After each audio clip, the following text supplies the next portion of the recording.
you're talking about timing. And I feel like when you're coming in, it is not right when they're going to sell like immediately. It's almost, it feels like they might have to prepare for it's almost like therapy for this eventual exit.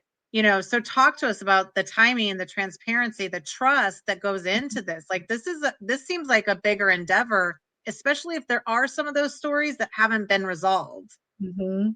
Yeah, and it's so important to do it sooner rather than later. When a sale has happened and you haven't done that, it's just like being thrown into a whole new ocean and you've never swum before. It's just a completely new world.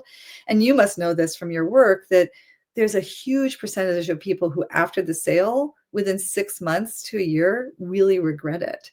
And it's Mm. because they didn't do the emotional preparation and they didn't have that new identity to live into and have that being built out in a way where it's like, oh, this is the best right thing for me and the family. And this, I'm so grateful I did it. Right. And again, it's that identity piece we talked about. And so having that sense of, okay, I'm starting to think about getting a valuation with the idea of transitioning this business one way or the other. What do I need to think about in terms of my next phase in my life, that third chapter, and starting to talk about it with the family and starting to explore that and really letting yourself dive into the emotion of what will it be like to not be going into the office in the way you used to, or to not have the role that you made have played within the community as a person who owned that business.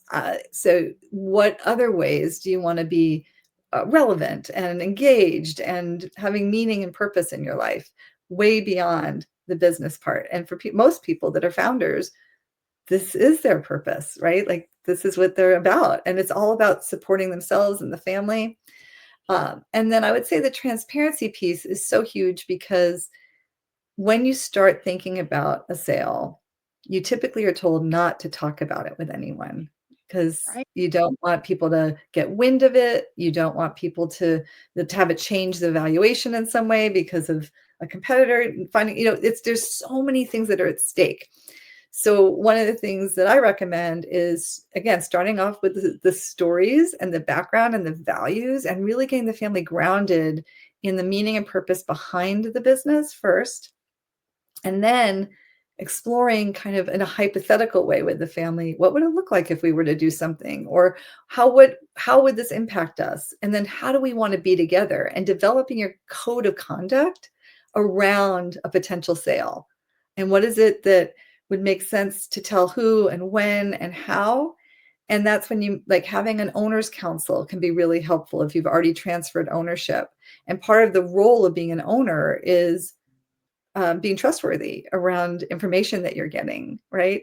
And there's a board that might be part of it, and like they might have a different level of role and responsibility. And so you really need to be thinking about the degree of transparency with different people within the family structure and in the governance structures.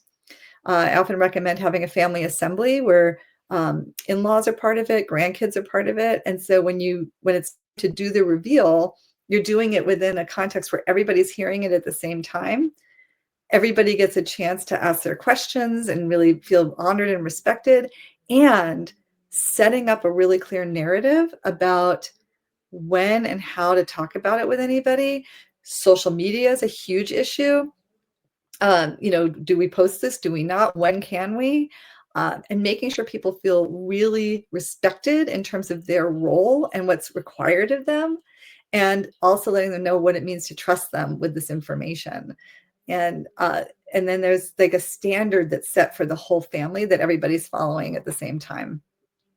I mean, I think that is brilliant because it's almost like all of the narratives could take a whole, like, well, I heard that Johnny was now gonna, like I think all of these are very important things. And I think though that sometimes, we're doing it when somebody's getting ill, or we're doing it, later in the game. And so what you're kind of saying is come and start it a little bit sooner. Start these, putting some of these, and again, if you go to market and you have a board of directors, you have a family council, you have, any of these things, that, because not always is the second generation or the third generation going to take it further than the Mhm. first generation. But now you've established that it's not solely reliant on those key people, Mhm. right? Or they have maybe an outward facing role where they still get to come and hang out, or come to key clients and things like that. But establishing it so that everybody understands the narrative